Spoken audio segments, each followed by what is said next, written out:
We'll start with chapter number 3, linear equation in two variables. Okay. Pair of linear equation. 9th standard में हमने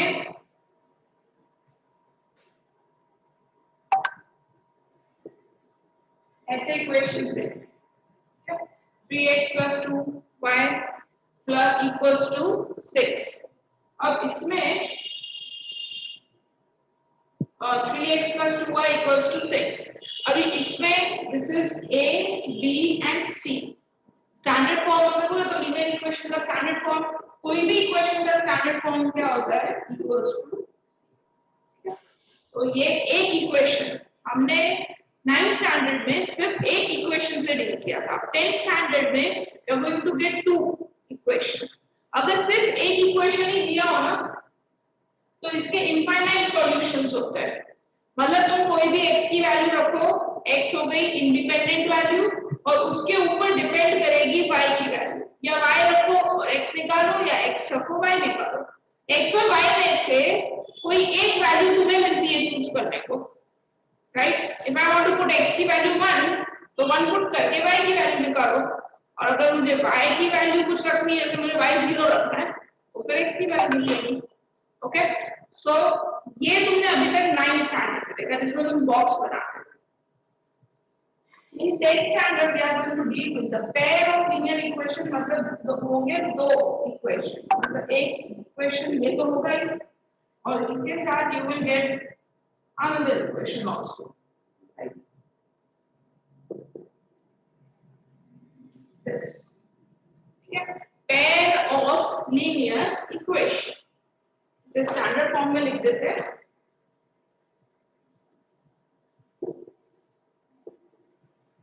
Like this. Okay, now एक linear equation होता है तो infinite solution, पर अगर दो होते हैं तो there is only unique solution. Unique solution मतलब सिर्फ एक ही सॉल्यूशन निकलेगा, यूनिक सॉल्यूशन. ठीक है, अगर दो लीनियर इक्वेशन होते हैं तो उसका दो का यूनिक सॉल्यूशन. तो सॉल्यूशन क्या होता है? सपोज फॉर एग्जांपल यहाँ पे इसको मैंने सॉल्व किया, just for reference I am taking, I take easier. दो इक्वेशन लेते हैं.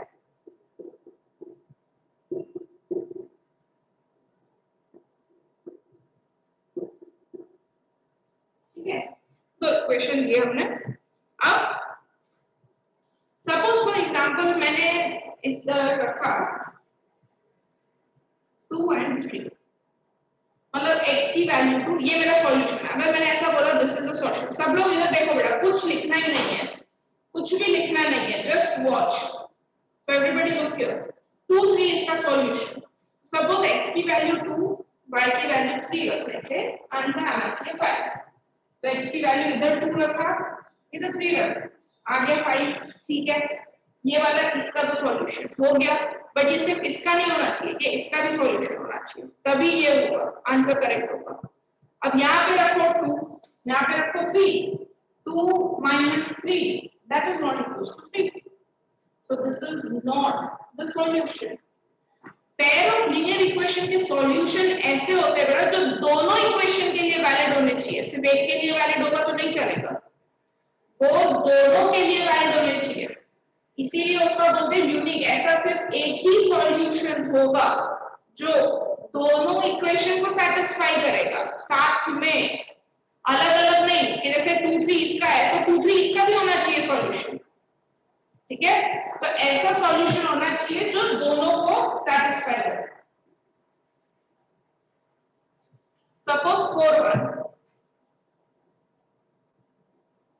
फर्स्ट इक्वेशन में रखो 4 and 1 5, करेक्ट. सेकेंड इक्वेशन में रखो 4 and 1 4 minus 1 that is 3. So this is the solution of this equation, pair of linear equation. ठीक है, और इसके अलावा 4 और 1 के अलावा और कोई वैल्यू नहीं होगी जिसे तुम यहाँ पे पुट करो और दोनों इक्वेशन सैटिस्फाई हो जाए. ऐसी कोई दूसरी वैल्यू नहीं होती। इसको बोलते हैं यूनिक सॉल्यूशन। यूनिक, यूनिक मतलब ओनली वन, सिर्फ एक ही अवेलेबल होता है बस, यूनिक। Okay, there is only one single solution, so that is called unique solution. सबसे पहले इसका proper standard form a1x b1y c1 equals to 0, a2x plus b2y plus c2 equals to 0, ये स्टैंडर्ड फॉर्म होता है। This is the standard form of the linear equation. यहाँ पे दो है पैर, इसलिए दो। अगर सपोज आगे हायर स्टैंडर्ड्स में जाएंगे तो इसके 3 और 4 इक्वेशंस भी होते हैं। ठीक है, तो यहाँ पे a3 b3 c3 a4 b4 c4 likewise आगे बढ़ता जाएगा। ठीक है, that is an higher standard. अभी हमारे पास सिर्फ यही दो होंगे, दो equations. We are going to deal in whole chapter two equations, two linear equations. Clear? Linear equation के ग्राफ वो भी अभी 9th स्टैंडर्ड में बनाई है। कोई भी लीनियर इक्वेशन का ग्राफ बनाना है तो ऐसा स्ट्रेट लाइन बनती है, always always there is a straight line. ठीक है, ये एक इक्वेशन की लाइन है। यहाँ पे हमारे पास होंगे दो इक्वेशन, तो दूसरी भी लाइन बनेगी इंटरसेक्टिंग लाइंस। इंटरसेक्टिंग, तो ये क्या हो जाएगा, ये graphical representation of linear equations, pair of linear equations. This is graphical representation. Okay, अब दो लाइंस है, एक इसकी लाइन और एक इसकी लाइन, बट दो लाइंस में पॉसिबिलिटी, एक तो ये रही पॉसिबिलिटी के दोनों इंटरसेक्ट हो गए, देखा यहाँ पे, और ये जहाँ इंटरसेक्ट हुए ना वही उसका सॉल्यूशन होता है। दैट इज द सॉल्यूशन, जहाँ पे इंटरसेक्ट होते हैं। तो एक पॉसिबिलिटी ये हो गई कि दोनों लाइंस इंटरसेक्ट हो गई, this is called intersecting lines. Second possibility कि दोनों लाइन इंटरसेक्ट हो ही ना, ऐसा भी तो होता है। दो लाइंस की पॉसिबिलिटी क्या क्या हो सकती है, parallel, they will not at all intersect होंगे। अगर इंटरसेक्ट ही नहीं करेगी तो सॉल्यूशन ही नहीं मिलेगा, क्योंकि इंटरसेक्शन होने के बाद ही सॉल्यूशन मिलता है, वरना नहीं मिलता। अगर इस केस में ऐसी लाइंस अगर बनती है, एंड ये इक्वेशन कैसे होती है आई विल शो यू अभी आगे। ठीक है, तो ये अगर पॉसिबिलिटी होती है, एक पॉसिबिलिटी कि दोनों लाइंस इंटरसेक्ट होगी, एक पॉसिबिलिटी कि दोनों लाइन इंटरसेक्ट हुई नहीं, मतलब पैरेलल। अगर इंटरसेक्ट नहीं हो रही मतलब पैरेलल है, तो पैरेलल में इंटरसेक्ट नहीं हो रही मतलब कोई भी सॉल्यूशन ही नहीं निकलेगा इसका। और तीसरी पॉसिबिलिटी भी है, and that third possibility is overlapping, which is called coincident lines.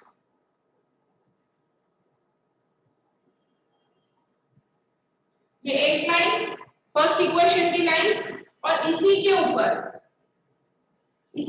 ऊपर ओवरलैप सेकेंड इक्वेशन की भी line, this is called coincident lines. एक लाइन के ऊपर की दूसरी लाइन, एक लाइन उसके ऊपर ही दूसरी लाइन ओवरलैप करेगी, वही सारे। इसका मतलब दोनों इक्वेशन सेम है ना? हाँ, ठीक है, तो इसको बोलते हैं coincident lines.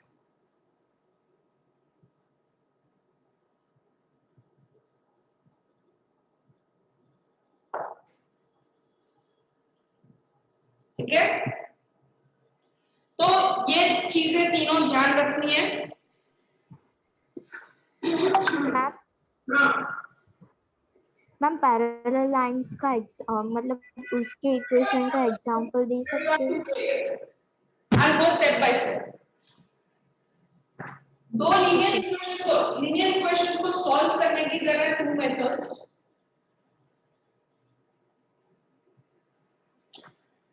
First is graphical method. Using graph you can solve. Using graph you can bring the solution. Graphical methods मतलब. And second is non-graphical method.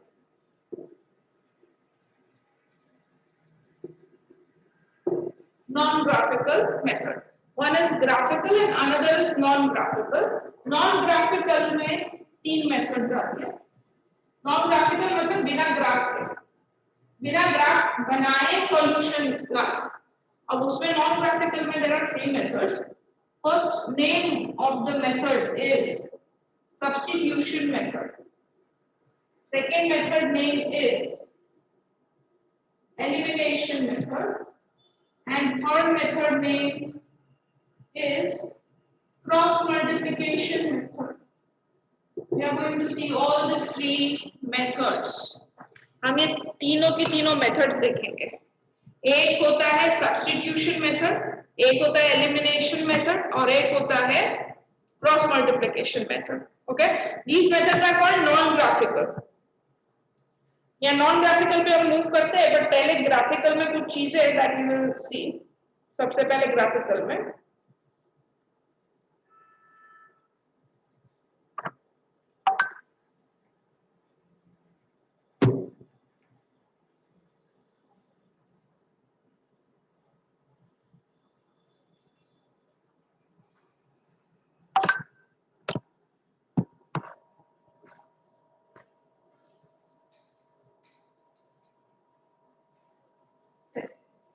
ये तीनों method we will see one by one. But before that graphical में क्या चीजें हमें देखनी है. अब जैसे मैंने बताया, इफ आई राइटिंग ग्राफ में होती है तीन possibilities.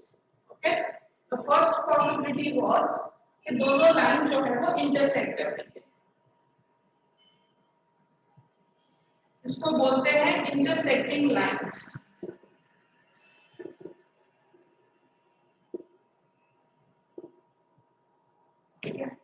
Second possibility that lines intersect नहीं करते हैं, so that means they are parallel.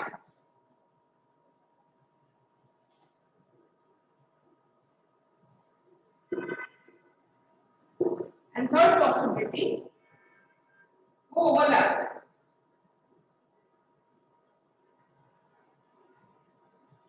एक लाइन उसके ऊपर सेकंड लाइन ओवरलैपिंग. ओके, इस लाइंस को बोलते हैं कोइंसिडेंट लाइंस.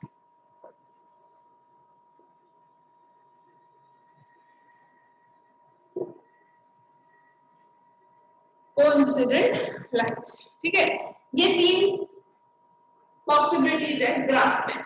जब भी तुमको दो इक्वेशन दिए होंगे ना बेटा, उनमें से वो दो इक्वेशन का जब भी तुम ग्राफ प्लॉट करोगे तो ये तीन में से ही कुछ होगा. या तो इंटरसेक्टिंग है, या पैरेलल है, या ओवरलैपिंग है. बस ये तीन ही ऑप्शंस है. इन तीन में से ही कुछ होगा. अब देयर आर सम टाइम्स के तुमको इक्वेशन दिया होगा और तुम्हें सिर्फ देखकर बताना है, ग्राफ नहीं बताना. ग्राफ नहीं बताना है, ग्राफ बनाए बिना ही बताना है कि वो लाइन इंटरसेक्टिंग है, या वो लाइन पैरेलल है, या वो कोइंसिडेंट है. ठीक है, ये तीनों पॉसिबिलिटी तुम्हें दिखानी है विदाउट मेकिंग ग्राफ.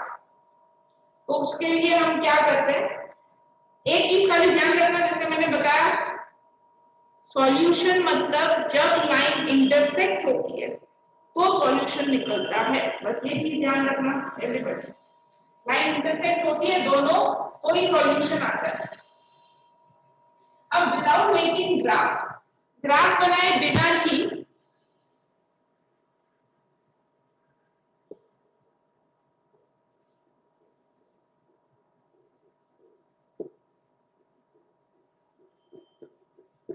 सपोज एक इक्वेशन रखते हैं.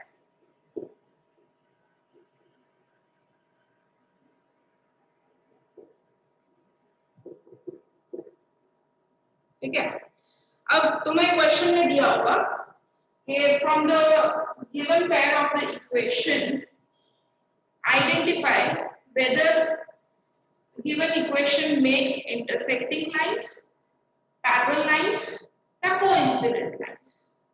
ये पूछेंगे क्वेश्चन कि ये जो लाइंस है वो इंटरसेक्टिंग लाइंस है, मतलब इसका जब ग्राफ बनेगा तो ये इंटरसेक्टिंग लाइंस है, ये पैरेलल लाइंस है, या ये कोइंसिडेंट लाइंस है.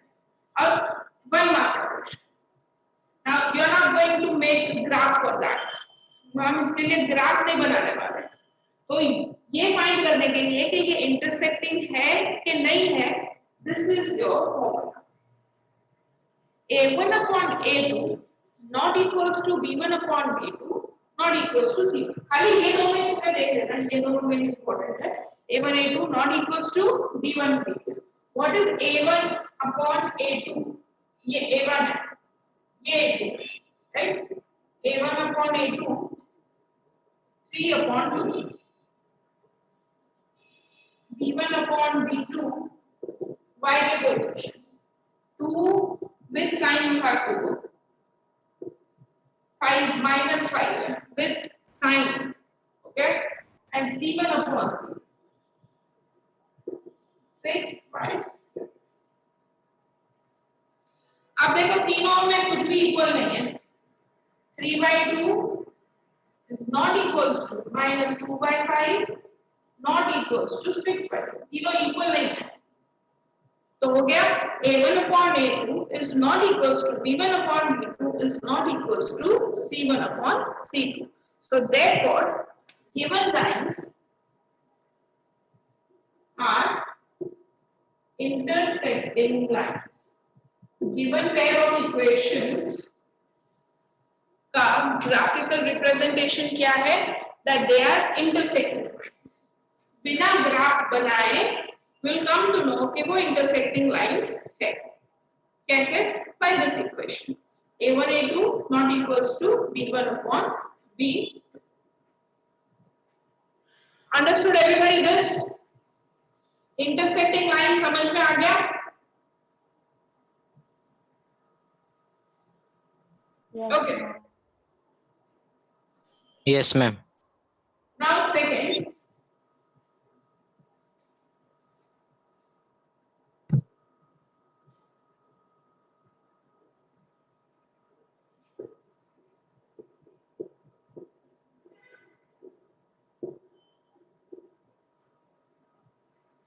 A1 upon A2 equals to B1 upon B2 not equals to C1 upon C2। अब इसमें this is for parallel lines। this equation is for parallel।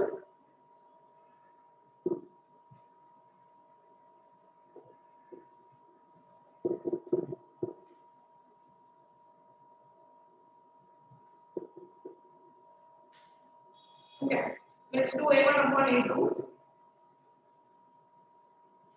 3 upon 3 that is 1, B1 upon B2 2 upon 2 that is 1, C1 upon C2 7 upon 10। okay, so see 1 and 1 equal है and 7/10 is sum, मतलब A1 A2 B1 B2 equal है, these two are equal। A1 A2 equals to B1 B2 है, दोनों के answer same है, but it is not equals to C1 C2 equal नहीं है, 1 के equal नहीं, 7/10 वो अलग वैल्यू है। okay, so this equation, this pair of equation represent that they are parallel lines। Parallel lines की इक्वेशन ना अगर देखकर ही पता चल जाना चाहिए, क्योंकि उसके सिर्फ कांस्टेंट ही अलग होते हैं। तो x और y एग्जैक्टली सेम होता है, मतलब साइन भी सेम होती है, कोई वो पैरेलल है। अगर ये सेम इक्वेशन मैंने ऐसा लिखा होता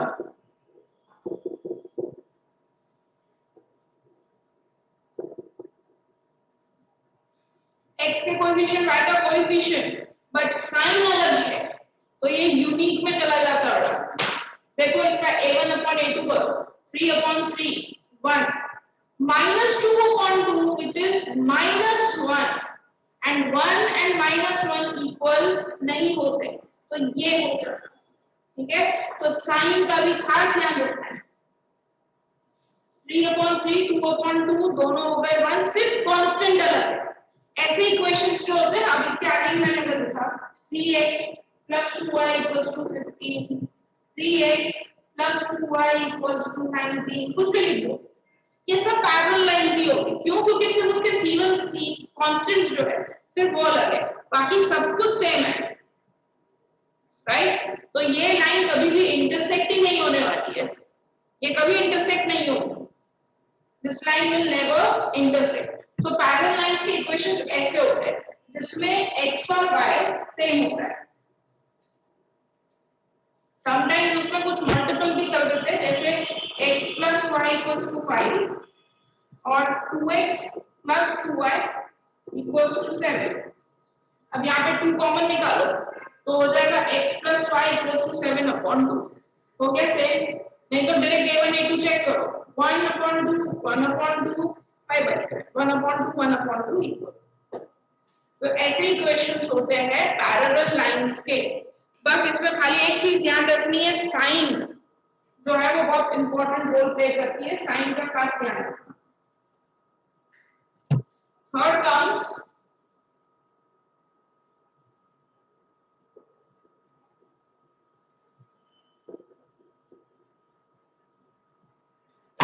सब equal, a1 a2 b1 b2 c1 c2 सब कुछ इक्वल, एवरीथिंग इज इक्वल होती। These lines represent coincident lines. Coincident lines. Okay. इसके equation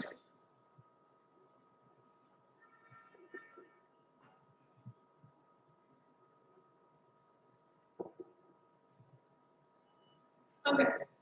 3 upon 6 a1 upon a2 3 upon 6 3 upon 6 क्या होता है 1 upon 2 2 upon 4 1 upon 2 5 upon 10 again 1 upon 2 1 upon 2 1 upon 2 1 upon 2 all three equal, so it is a coincident line। और अगर तुम second equation को थोड़ा ध्यान से देखो तो वो फर्स्ट इक्वेशन ही है, सबको 2 से डिवाइड कर दो, सबको 2 से डिवाइड कर दो, 6 को 2 से डिवाइड करो 3, 4 को 2 से डिवाइड करो 2, 10 को 2 से डिवाइड करो 5, 3x 2y and 5। इसीलिए ये ओवरलैप करते हैं इक्वेशन, क्योंकि ये दोनों इक्वेशन एक्चुअली होते सेम ही है, दिखने में अलग दिखेंगे बट एक्चुअली होते सेम है। जब तुम कॉमन निकालोगे तो वही इक्वेशन आ जाएगा। तो वो मेन इक्वेशन सेम ही होता है, सिर्फ उसको कुछ नंबर से मल्टीप्लाई कर देते हैं, तो इसीलिए वो ओवरलैप करता है। ये मैंने एक लाइन बनाई फर्स्ट इक्वेशन की, सपोज एक ऐसी लाइन बनी, सेकंड इक्वेशन सेम ही तो है, सॉल्यूशन सेम ही आने वाला है, तो इसी के ऊपर सारा सॉल्यूशन ऐसे ही आएगा फिर से, और फिर से इसके ऊपर दूसरी लाइन बनेगी, राइट? इसीलिए ये कोइंसिडेंट लाइंस होते हैं, because both the equations are same. दिखने में अलग दिखेंगे बट होते वो एक्चुअली सेम है। ओके मैम हाँ मैम अगर हमें इसे पैरेलल लाइंस का पैरेलल लाइंस नहीं, ये जो आपने अभी इक्वेशन लिखा उसका हमें अगर ग्राफ प्लॉट करना हो तो वो कैसे करना है? बेटा ग्राफ अभी सिखाना बाकी है मेरे को, मतलब सर को, ये मैम तो अभी ग्राफ अभी नहीं हुआ है अपना, ग्राफ होगा ना तब करेंगे। Okay so this is coincident lines. अब ये सारे इक्वेशंस जो है वो लिख लेना सब लोग। फर्स्ट वाला जो था वो यूनिक के, सॉरी इंटरसेक्टिंग लाइंस।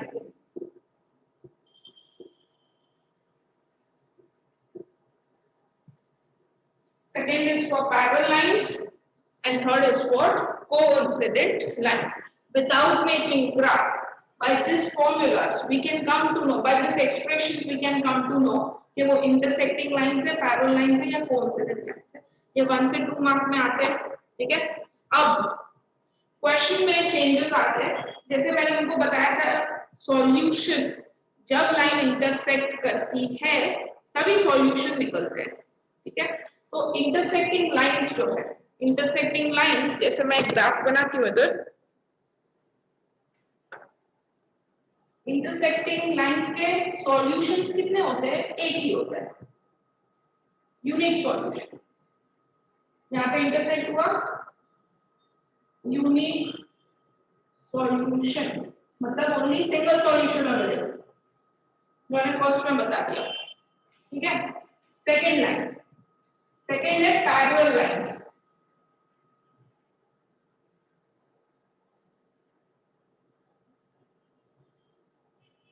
इंटरसेक्टिंग नहीं कर रहे, इंटरसेक्ट नहीं कर रहे तो सॉल्यूशन भी नहीं निकलेगा, so no solution for this, कोई सॉल्यूशन ही नहीं निकलेगा इसका, no solution, okay, there is no solution for this, क्योंकि वो इंटरसेक्ट ही नहीं कर रहे, इंटरसेक्ट नहीं करेंगे तो सॉल्यूशन नहीं निकलेगा, so no solution. And third,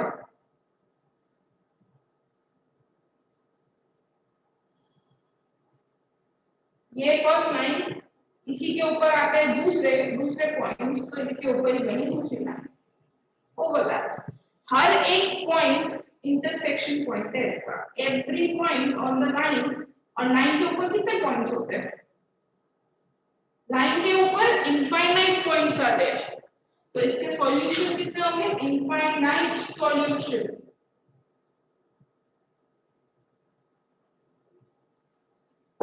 ठीक है। अब तुम उसको कनेक्ट करो, जो चीजें मैंने बताई, इनफाइनाइट सॉल्यूशन क्यों होते हैं, क्योंकि एक्चुअली वो लाइन एक ही होती है, दिखने में दो अलग अलग दिखती है बट होती एक ही लाइन है, और एक लाइन के कितने सॉल्यूशंस होते हैं, एक लाइन के इनफाइनाइट सॉल्यूशंस होते हैं, सबसे पहली चीज यही बताई थी ना मैंने, एक लाइन के इनफाइनाइट सॉल्यूशंस होते हैं, दो लाइंस के यूनिक सॉल्यूशन होते हैं, तो बेसिकली ये है दिखने में दो अलग अलग है बट एक्चुअली होती एक ही लाइन है वो, ठीक है, तो that's why infinite solutions, coincident lines जो होती है उसके इनफाइनाइट सॉल्यूशंस होते हैं, ठीक है। तो अब तुमको क्वेश्चन में कुछ भी पूछते हैं, in question if they are asking you find करो कि वो intersecting lines है या यूनिक सॉल्यूशन है, तो उसके लिए यही करना है, a1/a2 b1/b2 this if they are asking कि फाइंड करो कि लाइंस पैरेलल है कि नहीं, पैरेलल लाइंस, या फिर उसके कितने सॉल्यूशन है, no solution, so in that case you have to do same a1 a2 b1 b2 c1 c2 not equals to, ठीक है। और if they are asking third coincident lines, infinite solution, दोनों में से कुछ भी पूछा हो, कोइंसिडेंट लाइन पूछा हो या इनफाइनाइट लाइन का पूछा हो, so you have to do this, it is same a1 a2 b1 b2 c1 c2, तो इनमें से कुछ भी पूछा हो तुमको करना यही है, क्वेश्चन कैसे होंगे अभी हम प्रैक्टिस कर रहे हैं उसकी, फिर कम टू नो, पर कुछ भी पूछा हो तो करना यही तीन इक्वेशंस ही है, तुमको इंटरसेक्टिंग पूछा हो कि यूनिक पूछा हो यही सॉल्व करना है, पैरेलल पूछा हो या नो सॉल्यूशन पूछा हो यही करना है, कोइंसिडेंट पूछा हो या इनफाइनाइट सॉल्यूशन पूछा हो, with this equation you have to apply, okay. And there is another third thing, that is on consistency.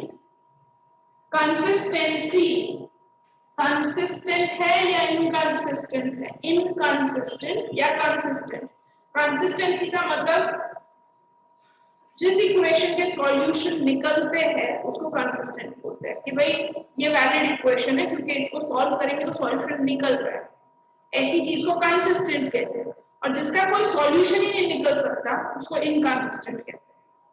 तो यहाँ पे इन सब में से सिर्फ एक ही ऐसा पार्ट है जिसका सॉल्यूशन नहीं निकलता, इसका, तो सिर्फ पैरेलल लाइंस वाला जो होता है वो इनकंसिस्टेंट होता है, उसका कोई सॉल्यूशन होता नहीं है, इसीलिए दैट इज कॉल्ड इनकंसिस्टेंट, बाकी दोनों कंसिस्टेंट, ये भी कंसिस्टेंट है और ये भी कंसिस्टेंट, ये देखिए सॉल्यूशन है, एक का एक है और इसका इनफाइनाइट है, बट सॉल्यूशन है तो कंसिस्टेंट है, सॉल्यूशन नहीं है तो ही इनकंसिस्टेंट है, ओके। अब इसके सम्स करते हैं, open your text to Exercise 3.2.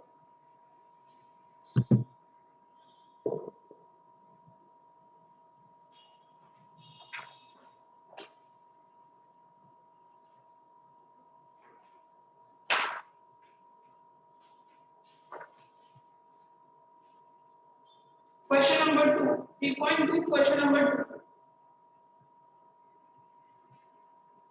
On comparing the ratios, find out whether the line representing the following pair of linear equations intersect at a point, are parallel or coincident.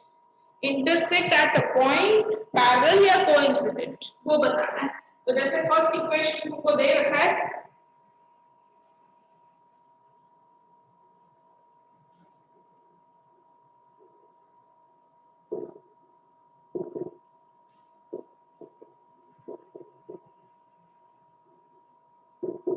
ये okay. अब a1 upon a2 करो इसका,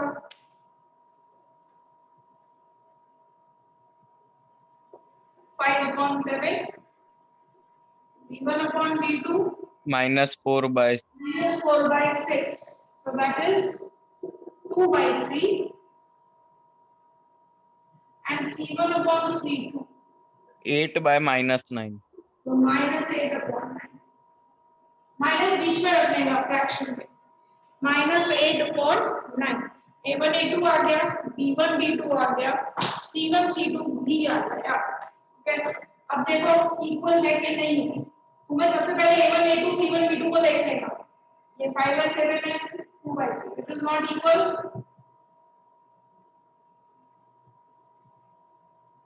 right, therefore a1 upon a2 not equals to b1 by 2.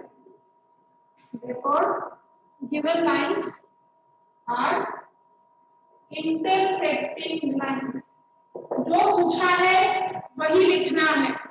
तुमको intersecting पूछा है, intersecting है, parallel है या कोइंसिडेंट है, तो लास्ट में आंसर में वही लिखना है, that they are intersecting. Don't write they have unique solution, don't write they are consistent. Okay, जो पूछा है वही लिखना है.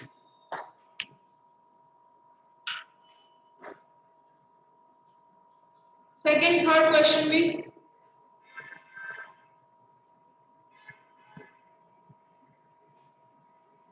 बेटा सबको करना है, और जिसका कंप्लीट हो गया ना वो हैंड रेस कर देना.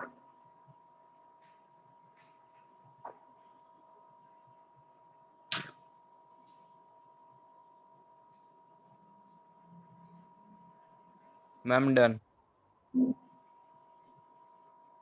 तो उसका टेक्स्ट बुक नहीं है, मैं क्वेश्चंस लिख देती हूँ, वो सॉल्व करना है सबको.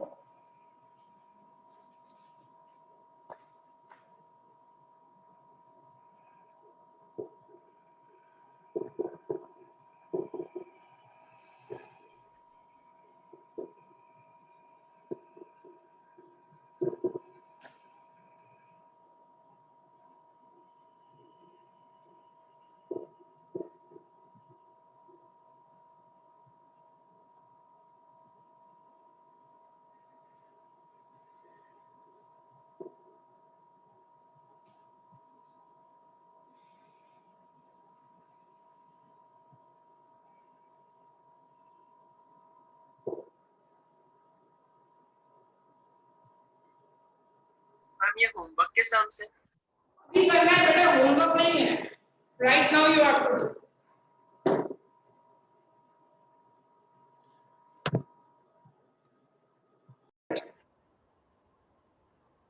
Yes, 9 upon 18, that is 1 upon 2.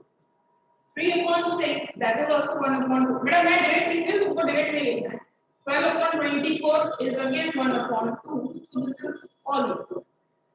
तो ये कौन सी लाइंस हुई? Coincident lines. Because a1 a2 equals to b1 b2 equals to c1 upon c2. Coincident lines. Third, 6 by 2, that is 3. Minus 3 upon minus 1 is again 3. 10 upon 9 is, okay, 10 upon 9. ये हो गई parallel lines. Parallel lines a1 upon a2 b1 by b2 not equals to c1 upon c. Fourth, 3 upon 2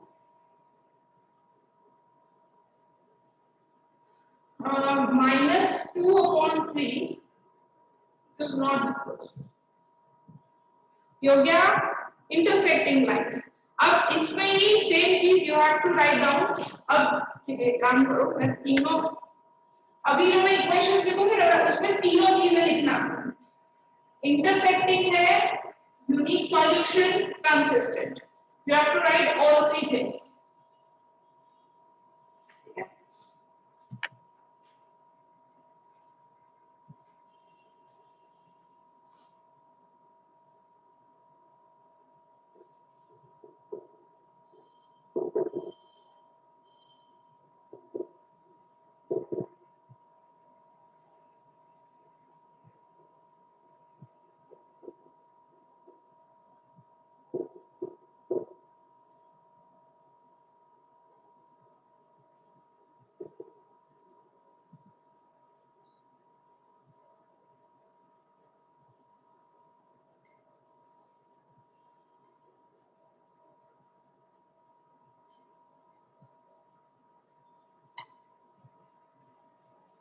Write all the things. Parallel है तो parallel, no solution, inconsistent, ऐसे सब लिखना है।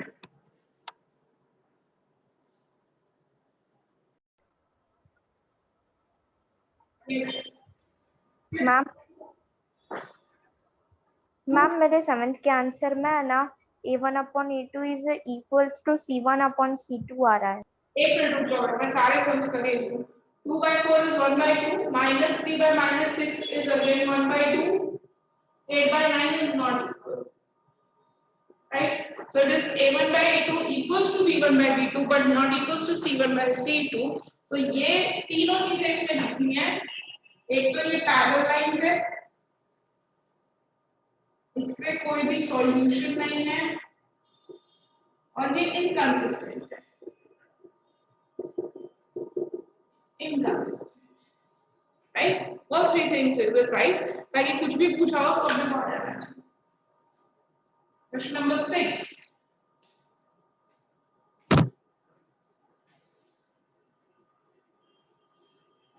Three upon two और ये है 9, तो इसको ऐसे फ्रैक्शन में लिखोगे 3 अपॉन 2 अपॉन 9, ये हो जाएगा ऐसा, 2 आ जाएगा 9 के साथ। फिर 5 by 3 को सॉल्व कर देते हैं, दिस इज 1 by 6, ठीक है, ये 1 by 6 हो गया। 5 by 3 और नीचे -10, तो -1/6, इसका फ्रैक्शन क्या आ गया, -1/6। 1/6 एंड -1/6 आर नॉट इक्वल, मतलब a1 by a2 is not equals to b1 by b2। a1 by a2 is not equals to b1 by b2।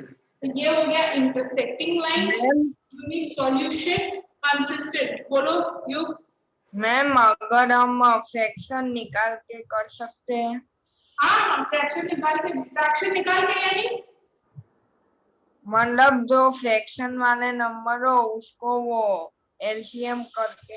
But इतना लंबा नहीं जाना है बेटा, no don't go in that way. Answer आएगा उसमें भी, बट इतना लंबा इतना टाइम नहीं होता अपने पास पेपर लिखने में, ये 1-2 मार्क का सम होता है।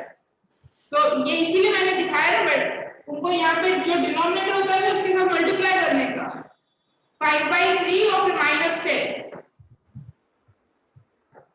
-10। नेक्स्ट 7,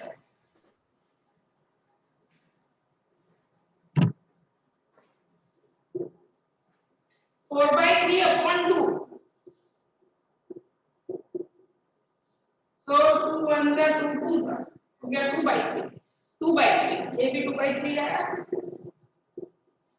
और थर्ड वाला 8/12, 4 2 का 8, 4 3, वो भी 2/3। तो ऑल आर 2/3 इसमें। by 3, 2 by 3, 2 by 3. So it is coincident lines. Infinite solution, consistent. Clear? Everybody? Ma'am हाँ. पैरेलल लाइंस होते मैम उसमें कोइंसिस्टेंस आएगा या फिर मैम कंसिस्टेंस आएगा? पैरेलल में इनकंसिस्टेंट, कोइंसिडेंट अलग होता है. कोइंसिडेंट मतलब ओवरलैपिंग, एक के ऊपर एक. कोइंसिडेंट नहीं. कंसिस्टेंट अलग, कोइंसिडेंट अलग. कंसिस्टेंट मतलब कि जिसका सॉल्यूशन एग्जिस्ट करता है. कोइंसिडेंट मतलब कि एक के ऊपर एक होना, ओवरलैप होना. मैम पैरेलल हो तो फिर कंसिस्टेंस आएगा या कंसिस्टेंट. पैरेलल में सॉल्यूशन नहीं होता है, इसीलिए वो इनकंसिस्टेंट. कंसिस्टेंट वो होते हैं जिसमें सॉल्यूशन होता है. पैरेलल में there is no solution, therefore it is inconsistent. Okay.